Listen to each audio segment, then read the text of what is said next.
또 눈은 눈으로 이는 이로 갚으라 하였다는 것을 너희가 들었으나 나는 너희에게 이르노니 악한 자를 대적하지 말라.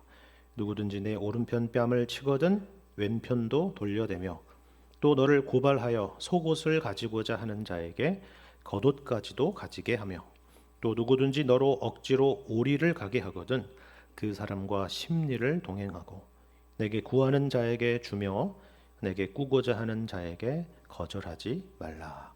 아멘. 오늘 설교의 제목은 여러분 주보에 보시는 것처럼 정의란 무엇인가 하는 것입니다. 사실 너무 거창한 제목이죠.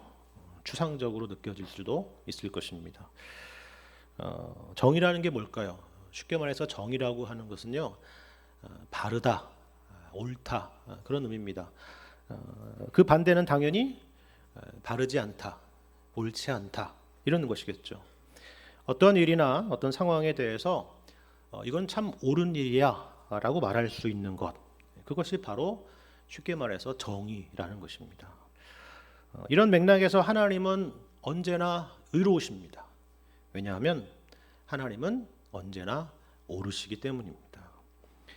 그런데 사람들은 일반적으로 이런 올바름에 대해서 크게 두 가지의 입장을 갖고 있습니다. 우리가 잘 아는 것이죠. 하나는 절대주의라는 것인데요. 이 입장을 가진 사람들은 옳고 그름에 대한 절대적인 기준이 있다라고 그렇게 생각을 합니다. 문화가 다르고 시대가 달라져도 변하지 않는 어떤 절대적인 기준이 있다라고 생각을 하는 입장이죠. 그리고 또 다른 입장은 반대로 상대주의라는 입장입니다. 이것을 주장하는 사람들은 이 올바름이라고 하는 것은 절대적이지 않고 상대적이다 이렇게 주장을 합니다. 여기서 옳은 것이 저기서는 옳지 않을 수도 있고 오늘 옳다고 하는 것이 내일은 옳지 않을 수도 있다 그런 이야기입니다. 일면 맞는 말 같습니다. 그리고 또 어떤 수준에는 그렇게 보일 수도 있어요. 하지만 이런 상대주의적인 입장을 주장하는 것은 사실 그것을 지금 주장하고 있다는 것 그 자체로 모순이 있습니다. 무슨 말인지 아시겠습니까? 올바름이라고 하는 것은 절대적인 것이 아니라 상대적인 것이다라고 그렇게 주장을 하고 있지 않습니까? 정말 상대적이라고 믿는다면 그런 식으로 주장을 해서는 안 되겠죠. 그렇죠. 아니 주장 자체가 있어서는 안 되는 것입니다. 이것 자체가 바로 상대주의의 자기 모순이라는 것입니다. 마치 따뜻한 아이스 아메리카노라고 말하는 것과 같은 것입니다. 하지만 우리에게는 누구에게나 공통적인 어떤 올바름에 대한 생각, 정의에 대한 생각이 있습니다. 이것은 정말 옳은 것이다 혹은 옳지 않은 것이다 라고 말할 수 있는 어떤 가치의 기준 같은 것이 우리에게 있다라는 것이죠. 예를 들면 이런 겁니다. 누군가가 부당하게 공격을 하고 누군가에게 피해를 그래서 입었다라고 생각을 해봅시다. 아무 이유 없이 누군가에게 물리적인 상해를 입고 재산적인 손실을 입었다라고 생각을 해보세요. 이런 일에 대해서 뭐 그럴 수도 있지. 그게 뭐 어때서? 가해자가 뭐 꼭 잘못했다고 할 수 있나? 이런 식으로 과연 아무렇지도 않게 말할 수가 있냐라는 것입니다. 그렇지 않겠죠. 행여나 그렇게 말하는 사람이 행여나 있다라고 할지라도 그것이 남의 문제가 아니라 강 건너 불구경이 아니라 그게 정말 자신의 문제라고 하면은 그 누구보다도 분노할 것입니다. 그렇죠. 그런데 세상 법정에서는 가끔 이것이 뒤집히는 경우가 발생을 하죠. 그래서 억울한 피해자가 발생하기도 하는 것입니다. 오늘과 같은 이런 현대 자유민주주의 사회 그리고 법치주의 사회에서도 이런 일들이 종종 일어나는데 과거에 이 성경의 시대에는 과연 어떻겠습니까? 오늘날과 같이 이런 사회적인 약자들이 인권이 존중되고 그들이 보호받는 그런 것들은 정말 상상하기가 어려웠겠죠. 하지만 하나님께서는 이들을 보호하시기 위해서 율법을 주셨습니다. 오늘 본문 38절의 말씀을 보시면 예수님께서 율법에서 한 부분을 인용하는 것을 볼 수가 있습니다. 어떤 내용입니까? 눈은 눈으로, 이는 이로 갚으라라는 말씀입니다. 여러분 가지고 계신 성경을 보시면요, 여기 이 말씀 앞에 기억이라고 관주가 달려 있는 것을 보실 수 있을 텐데요. 그 기억이란 내용 앞에 성경 아래 내용을 보시면은 이 말씀이 출애굽기에도 있고 레위기에도 있고 신명기에도 있다라는 것을 우리가 확인할 수가 있습니다. 그렇죠? 무슨 말입니까? 그만큼 하나님께서 여기에 대한 여기 이 말씀에 대해서 이 율법에 대해서 관심이 크시다라는 것입니다. 그 중에서 한 구절을 인용해 보면요, 이런 말씀입니다. 레위기 24장 17절 이하의 말씀을 제가 읽어드리겠습니다. 사람을 쳐 죽인 자는 반드시 죽일 것이요, 짐승을 쳐 죽인 자는 짐승으로 짐승을 갚을 것이며, 사람이 만일 그의 이웃에게 상해를 입혔으면 그가 행한 대로 그에게 행할 것이니, 상처에는 상처로, 눈에는 눈으로, 이에는 이로 갚을지라. 남에게 상해를 입힌 그대로 그에게 그렇게 할 것이며, 짐승을 죽인 자는 그것을 물어줄 것이요, 사람을 죽인 자는 죽일지니, 거류민에게든지 본토인에게든지 그 법을 동일하게 할 것은 나는 너희의 하나님 여호와임이니라 말씀합니다. 우리는 이것을 통상 동해보복법이라 이렇게 이야기를 합니다. 무슨 말이냐면 동일한 피해에 대해서 동일한 피해로 갚는다라는 그런 의미입니다. 어떻게 보면 이 법은 참 무시무시한 법처럼 보일 수가 있어요. 그렇죠? 그런데 사실 이 법의 본질은 보복하고 복수하는 것에 있는 것이 아니라 약자를 보호하는 데 있습니다. 여러분 생각해 보십시오. 누군가 나에게 어떤 해를 입혔는데, 해를 입혔다는 것은 분명히 나보다 힘이 세고 강하고 능력 있는 사람일 것입니다. 근데 그런 사람이 나에게 해를 입혔는데 아무렇지도 않게 그냥 지낸다. 아니면 솜방망이의 처벌을 받는다. 그럼 어떻습니까? 억울하겠죠. 이거는 정의롭지 못하다라고 말할 것입니다.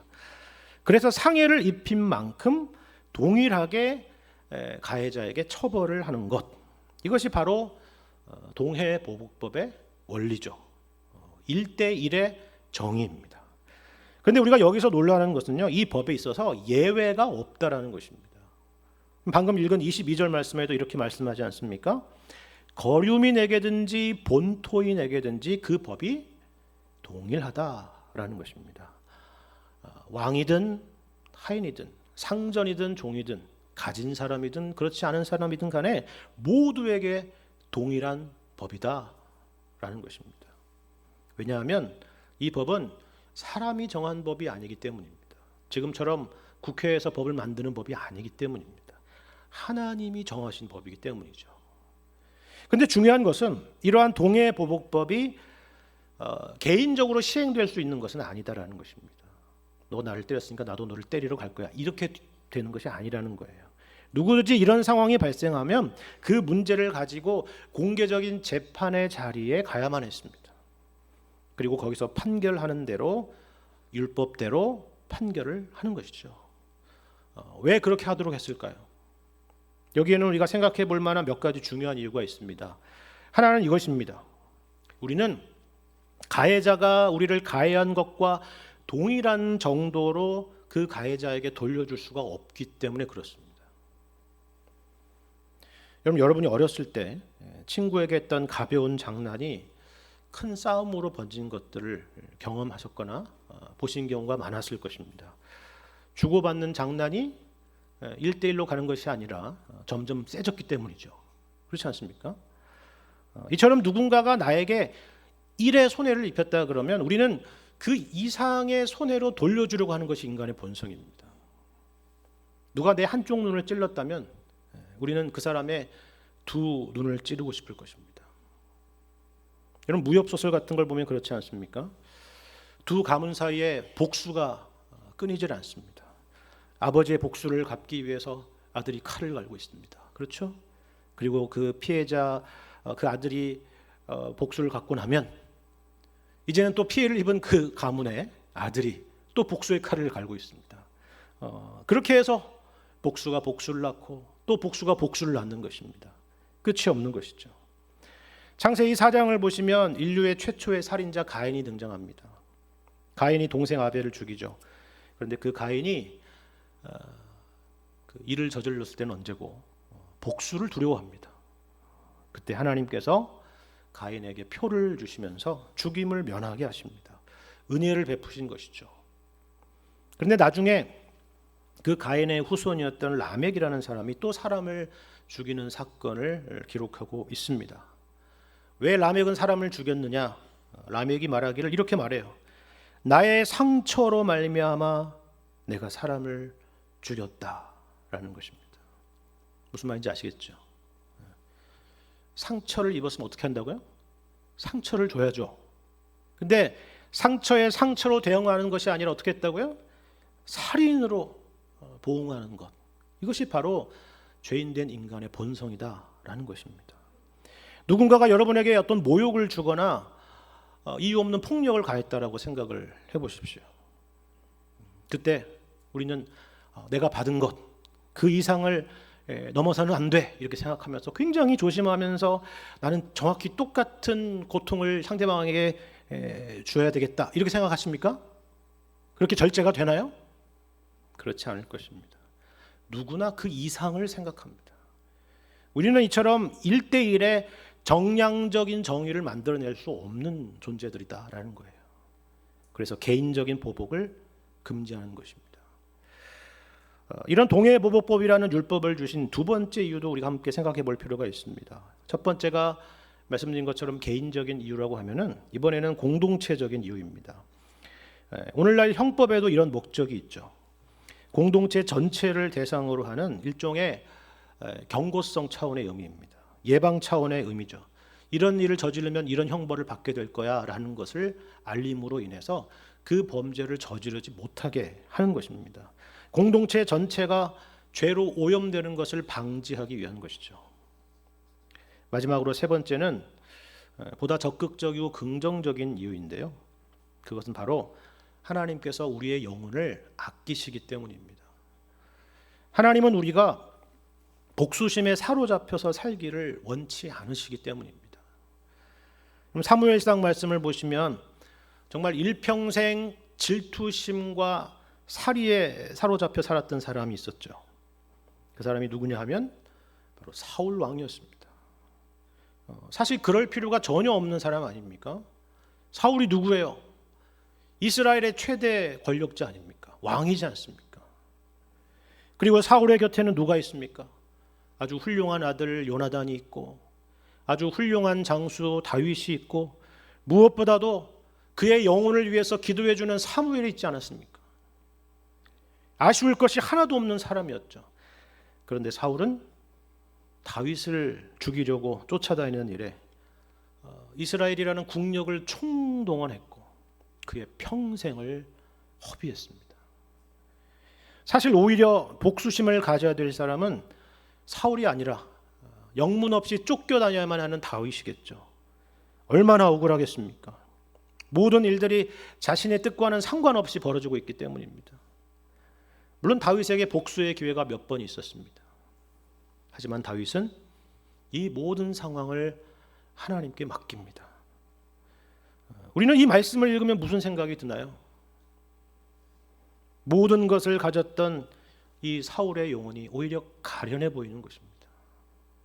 그리고 반대로 복수하지 않고 항상 쫓겨다니지만 죽음이 눈앞에 있는 현실들을 살아가고 있지만 그 모든 일들을 하나님께 맡기고 있는 다윗의 모습을 보면서 다윗은 참 의로운 사람이구나 이렇게 말하는 것입니다. 그렇죠. 정의란 과연 무엇일까요? 무엇이 의로운 것이고 무엇이 옳은 것입니까? 물론 여기 율법에서 명한 것처럼 눈에는 눈으로 이에는 이로 갚는 것도 분명한 정의의 한 측면입니다. 이것이 무너지면 질서가 무너지고 사회가 무너지죠. 그리고 이런 법이 작동되지 않는 세상을 우리는 불의한 세상이고 무법한 세상이며 정의가 무너진 세상이라고 말할 것입니다. 반대로 이것이 바르게 작동하는 세상을 우리는 정의로운 세상이다 이렇게 말하겠죠. 정의가 이겼다 이렇게 말할 것입니다. 그런데 예수님께서는 이런 정의 말고 이것을 넘어서는 정의가 있다라고 말씀하고 계십니다. 오늘 본문 말씀이 그거를 말해주고 있습니다. 여러분 38절 말씀을 다시 보시면 이렇게 말씀하죠. 또 눈은 눈으로 이는 이로 갚으라 하였다는 것을 너희가 들었으나 라고 말합니다. 그런데 바로 이어서 39절에서 뭐라고 하나요? 나는 너희에게 이르노니 악한 자를 대적하지 말라 이렇게 말씀하십니다. 우리는 먼저 이 38절과 39절 이 두 절의 말씀이 어떻게 연결되는지를 한번 생각해 볼 필요가 있습니다. 사실 당시의 유대인들도 이 율법이 어떤 의미를 갖고 있는지 모르지 않았을 것입니다. 그리고 그와 비슷한 일을 겪었을 때에 어떤 방식으로 이 문제를 풀어가야 되는지도 잘 알고 있었겠죠. 그런데 39절에서 악한 자를 대적하지 말라라고 하는 말씀으로 이어지는 것을 볼 때 당시 시대적인 상황이 참 만만치 않았겠구나라는 생각을 하게 되는 겁니다. 좀 생각해 보십시오. 지금 예수님 당시의 유대 사회는요, 평화로운 시대, 정상적인 시대가 아니었습니다. 로마의 식민 통치를 받고 있는 상황이었고 헤롯이 유대 땅을 통치하고 있는 그런 시절입니다. 사법 시스템이라는 것이 얌전하게 돌아가는 시대가 아니었다는 것이죠. 분노의 시대였고 혼란의 시대였습니다. 왜 당시에 열심당원이라는 사람들이 혁명을 꿈꾸고 있었고 예수님의 등장으로 인해서 사람들이 그토록 열광하고 환호했겠습니까? 바로 이 시대가 어떤 시대였는가를 우리에게 보여주는 것이죠. 예를 들면 우리나라로 하자면 일제강점기, 일제의 무단 통치 시대, 그와 같은 시대라고 해도 과언이 아닐 것입니다. 이런 시대를 몸소 경험하다 보면 사람들은 예민해지기도 하고 심지어는 성경이 달리 보이기도 할 것입니다. 과거 20세기에 등장했던 이런 민중신학이나 해방신학이라는 게 뭡니까? 컨텍스트가 텍스트를 삼키지 않았습니까? 성경이 그 시대의 메시지를 주는 것이 아니라 도리어 시대의 상황이 성경을 끌고 갔던 그런 시대입니다. 마찬가지로 당시에는 눈은 눈으로 이는 이로 갚으라는 이 말씀이 다른 차원으로 다가왔을 수 있습니다. 그래서 하나님도 그렇게 말씀하시지 않았느냐고, 우리가 받은 그대로 돌려줘야 되지 않겠느냐고 그렇게 생각하고 행동하려고 했겠죠. 왜요? 정상적인 사법 시스템이 돌아가지 않았기 때문입니다. 물론 일면 틀린 말은 아닙니다. 여기 39절에 예수님도 말씀하시지 않았습니까? 뭐라고요? 악한 자를 대적하지 말라라는 것입니다. 무슨 말이에요? 예수님도 지금 너희들을 괴롭히는 자들이 악한 자라는 것을 분명히 알고 계신다는 말씀이에요. 예수님이 지금 그저 평화롭고 한가한 이야기를 하고 있는 것이 아니라는 것입니다. 우리가 예수님에 대해서 오해하지 말아야 될 것이 바로 이것입니다. 우리가 예수님에 대해서 갖고 있는 어떤 전형적인 이미지가 있지 않습니까? 제가 이 말씀을 준비하면서 전형적인 이미지가 뭔가 한번 알아봤어요. 어떻게 알아보냐면 구글 이미지 검색에 예수님 이렇게 쳐봤습니다. 근데 거기에 뜨는 그림들, 사진들 다 뭐겠어요? 푸른 초장에 예수님께서 어린 양을 안고 계시고, 그렇죠? 그런 자상하고 따뜻한 그런 이미지잖아요. 대부분 그런 그림들이에요. 그렇죠?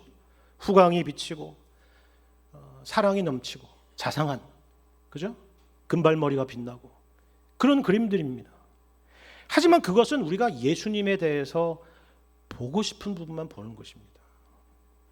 예수님은 하나님의 아들이요 세상을 창조하신 창조주요 그리고 죄인들과 악인들을 심판하실 심판주이십니다. 무엇이 선인지 악인지를 분별하시는 분이시고 심지어 사람의 마음속까지 관찰하시는 분이십니다. 다시 말해서 여기 39절 이하에 등장하는 사람들이 악한 자들이라는 것을 예수님도 분명히 아신다라는 것이죠. 걱정 말라는 것입니다. 먼저 오른편 뺨을 치는 사람이 등장하죠. 뺨을 친다는 것은 단지 폭력적인 행동을 말하는 것이 아닙니다. 뺨을 친다는 것은 오늘날도 마찬가지지만 상대방에게 아주 심한 모욕감을 주는 행동입니다. 40절에는 고발하는 사람이 있습니다. 아마도 무자비한 채권자에게 쫓기는 가난한 누군가를 벼랑 끝까지 내모는 어떤 행동일 것입니다. 41절에는 억지로 오리를 가게 하는 사람이 있습니다. 이들은 로마 군인들입니다. 우리가 알다시피 당시의 로마 제국의 영토는 엄청나게 넓었고 영지에서 거둬들이는 세금만으로는 로마 군대의 모든 필요들을 다 정부에서 충당할 수가 없었습니다. 그래서 필요할 때에 식민지 사람들을 강제 징발해서 일을 시키는 것이 법적으로 용인되던 그런 시절이었습니다. 여러분, 구레네 사람 시몬에게 예수님의 십자가를 억지로 지어가게 했던 것을 여러분 기억하실 것입니다. 그와 같은 것입니다. 이유가 없습니다. 눈이 마주치면 해야 되는 것입니다. 아무 때나 이것을 하라면 해야 되고 저것을 하라면 해야 되는 것이죠. 이처럼 자신의 의사와 상관없는 일을 시키는 사람입니다. 그런데 어떻다고요? 예수님은 이들의 행위를 다 알고 계시고 기억하고 계신다라는 사실입니다. 그리고 무엇보다도 중요한 것은 이들의 행위가 악하다는 것도 분명히 알고 계신다라는 것이죠. 그런데 여러분, 놀라운 말씀은 뭡니까? 악한 자들을 어떻게 하라고요? 대적하지 말라라는 것입니다. 우리는 여기서 이런 생각이 들죠. 여러분, 악한 자들을 대적하는 것이 정의가 아닌가라는 것입니다. 그렇지 않습니까? 그렇다면 반대로 악을 방조하고 두둔하는 것이 정의입니까? 아니잖아요. 악한 자에게 그에 상응하는 벌을 내리는 것이 우리는 정의라고 생각을 합니다. 당연히 그래야 되지 않겠습니까? 그런데 예수님께서는 왜 악한 자들을 대적하지 말라 이렇게 말씀하셨을까요?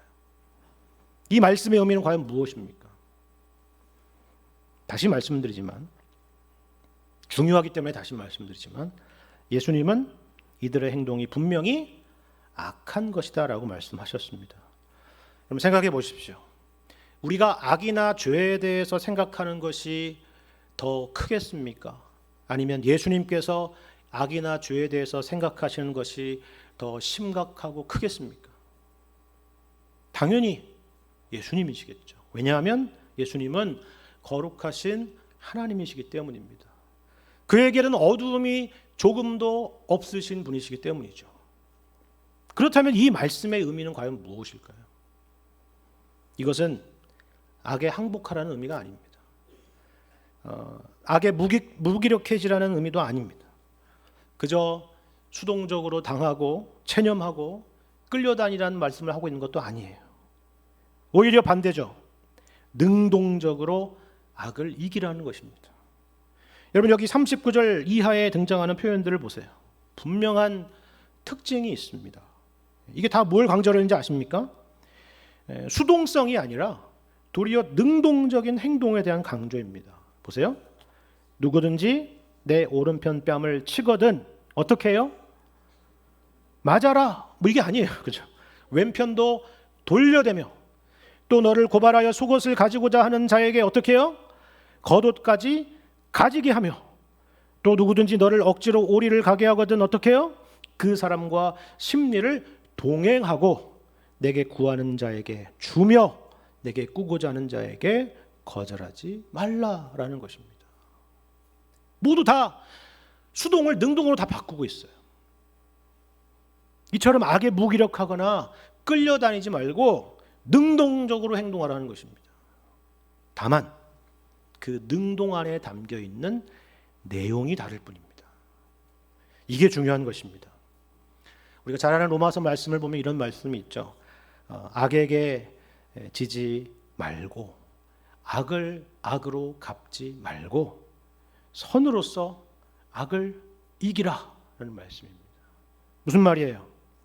악에 맞서서 싸우라는 것입니다. 이기라는 것입니다. 다만 그 방식이 악과 동일한 방식이 아니라 선한 방식이어야 된다는 것입니다. 선으로서 악을 이기라는 것입니다. 그렇다면 선한 방식이 무엇입니까? 선한 방식이라고 하는 것은 바로 예수님의 방식입니다. 그리고 예수님의 방식이라는 것은 두 가지 의미가 있습니다. 하나는요, 보신 것처럼 악을 악으로 갚지 않는 것입니다. 자, 누구나 오늘 본문 말씀을 보시면 예수님의 십자가 사건을 떠올릴 것입니다. 여러분, 예수님이 어떤 수치와 모욕을 당하셨는지 우리는 잘 알고 있지 않습니까? 사람들이 예수님의 얼굴에 침을 뱉고 주먹으로 치고 손바닥으로 때렸습니다. 로마 군인들이 옷을 제비 뽑아서 나누었죠. 홍포를 입히고 가시관을 씌워서 예수님을 조롱했습니다. 그리고 십자가를 지고 가게 해서 마침내 십자가에 못 박아 매달아 죽였습니다. 그런데 우리가 그 말씀들을 보면서 놀라는 것은요, 예수님은 이에 대해서 아무런 저항도 하지 않으셨다라는 것입니다. 힘이 없어서가 아니죠. 천사들을 보내셔서 저들을 얼마든지 쓸어버리실 수 있고 멸하실 수 있으셨습니다. 그런데 예수님은 그렇게 하지 않으신 것입니다. 왜 그렇습니까? 예수님은 우리에게 능력을 보이기 위해서 오신 것이 아니라 하나님의 뜻을 행하러 오셨기 때문입니다. 우리를 사랑하셨기 때문이에요. 성경에서 사랑이라는 것은 뭐라고요? 하나님과의 관계, 그리고 우리와의 관계, 이 관계들에 묶여 있는 것을 사랑이라고 했었죠. 반대로 성경에서 악이라고 하는 것은요, 모든 관계의 단절이고 자기만 생각하는 것입니다. 능력이라고 하는 것이 이처럼 사랑이라는 것과 묶여 있지 않다면 그것은 그저 악의 도구가 될 뿐이라는 것을 여러분 기억하시길 바랍니다. 우리가 잘 아는 고린도전서 13장 사랑장의 말씀이 있죠. 거기 이런 말씀이 있지 않습니까? 내가 예언하는 능력이 있어 모든 비밀과 모든 지식을 알고 내가 산을 옮길 만한 믿음이 있을지라도 대단하잖아요. 그렇죠? 근데 뭐가 없으면요? 사랑이 없으면 내가 아무것도 아니라는 것입니다. 여러분, 이것을 보여주는 영화가 있는데요. 여러분도 보신 분이 많을 겁니다. 아주 오래전에 나온 해리포터라는 영화입니다. 우리는 해리포터라는 영화가 그저 마법사의 이야기, 마법에 대한 이야기일 거라고 생각하지만 본래 의도는 전혀 그런 것이 아닙니다. 마법 중에 마법, 기적 중에 기적, 능력 중에 능력은 바로 사랑이라는 것이 이 책, 이 영화의 주제입니다. 사람들은 굉장한 능력, 대단한 능력을 찾지만 사실 가장 위대한 능력은 사랑이라는 것입니다.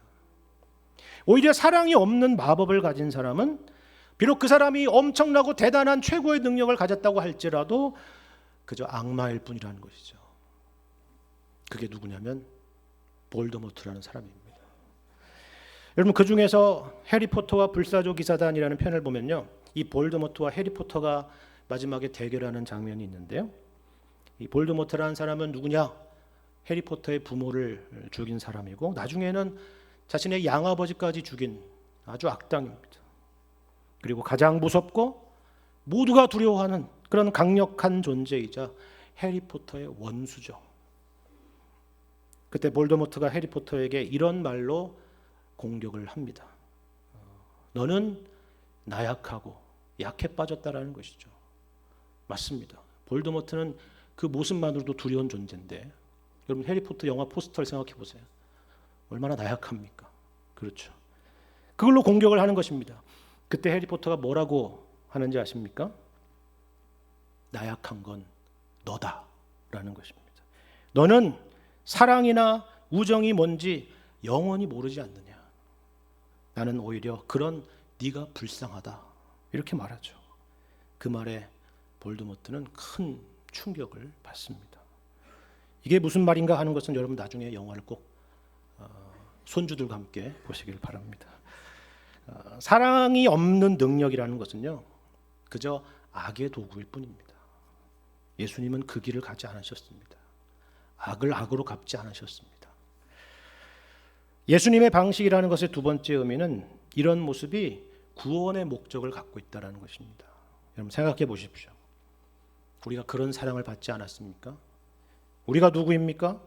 우리는 하나님을 거역한 자들입니다. 본질상 진노의 자녀들이죠. 눈에는 눈, 이에는 이의 원리대로 하자면 우리는 벌써 심판받아서 죽어 마땅한 자들이었습니다. 그리고 이것이 정의 아닙니까? 그렇죠. 그런데 하나님께서는 그렇게 하지 않으셨죠. 도리어 아들을 보내셨습니다. 그런데 사람들은 예수님을 어떻게 했습니까? 온갖 고난과 멸시와 조롱과 수치를 주었죠. 하지만 예수님은 그 모든 일을 겪으면서도 저들의 죄를 용서해 달라라고 기도하셨고 마침내 십자가에 못 박혀 죽으셨습니다. 그래서 이 시간 우리가 있는 것입니다. 이것을 베드로전서 2장에서는 이렇게 말씀합니다. 베드로전서 2장 23절 이하의 말씀을 읽겠습니다. 욕을 당하시되 맞대어 욕하지 아니하시고 고난을 당하시되 위협하지 아니하시고 오직 공의로 심판하시는 이에게 부탁하시며 친히 나무에 달려 그 몸으로 우리 죄를 담당하셨으니 이는 우리로 죄에 대하여 죽고 의에 대하여 살게 하려 하심이라. 그가 채찍에 맞음으로 너희는 나음을 얻었나니 너희가 전에는 양과 같이 길을 잃었더니 이제는 너희 영혼의 목자와 감독 되신 이에게 돌아왔느니라 말씀하죠. 여러분 이것이 바로 하나님의 정의요 하나님의 오르심입니다.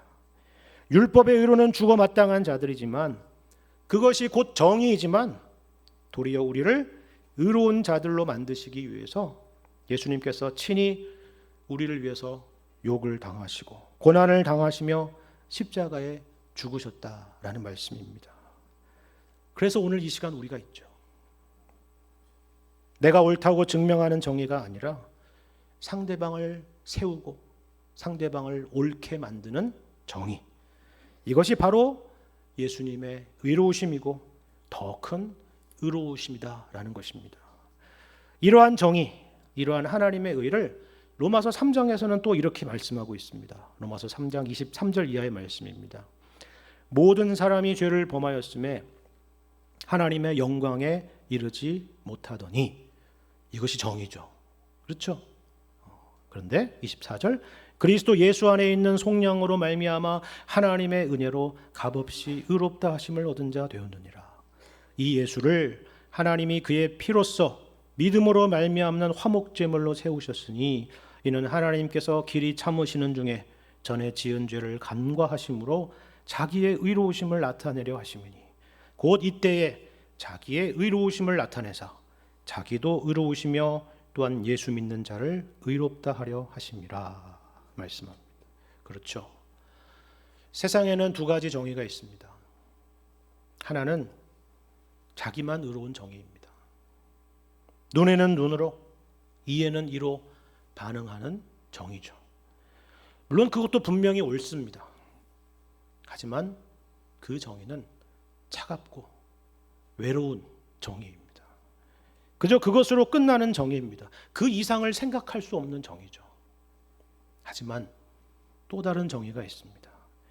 나의 희생으로 상대방을 정의롭게 만드는 정의, 상대방을 옳게 만드는 정의입니다. 더 높은 차원의 정의입니다. 예수님께서 우리에게 베푸신 정의이고 우리에게 명하시는 정의입니다. 여러분 이 시간 우리 스스로를 돌아볼 수 있기를 바랍니다. 우리는 어떤 방식으로 우리의 의로움과 우리의 옳다는 것을 증명하고 있습니까? 무엇 때문에 여러분은 화가 나시고 무엇 때문에 여러분은 분노하고 있습니까? 물론 그런 생각들이 다 틀린 것은 아닐지도 모릅니다. 정당한 분노일 수 있어요. 하지만 그러한 생각이 그저 눈에는 눈, 이에는 이라는 이 정도의 수준의 정의라면 우리는 오늘 우리에게 주시는 이 말씀에 귀를 기울여야 할 것입니다. 하나님은 우리를 의롭다 하시기 위해서 독생자 예수 그리스도를 우리에게 보내주셨고 십자가에 내어주셨습니다. 하나님은 그렇게 하지 않으셔도 의로우신 분이십니다. 영원부터 영원까지 의로우신 분이시죠.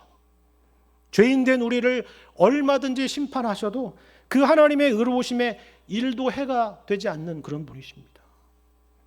하지만 예수님은 우리가 범죄한 것 때문에 내어줌이 되시고 우리를 의롭다 하시기 위해서 살아나셨다라고 성경은 우리에게 말씀하고 있는 것을 기억하시기를 바랍니다. 그 은혜로 이 시간 우리가 이 자리에 있고 또한 그 은혜가 우리를 변화시킬 것입니다. 임마누엘의 주님께서 여러분과 저의 인생 가운데 함께 하셔서 우리 주님이 가신 이 의로운 길, 복된 길을 걷게 하시기를 우리 주님의 이름으로 간절히 축원합니다.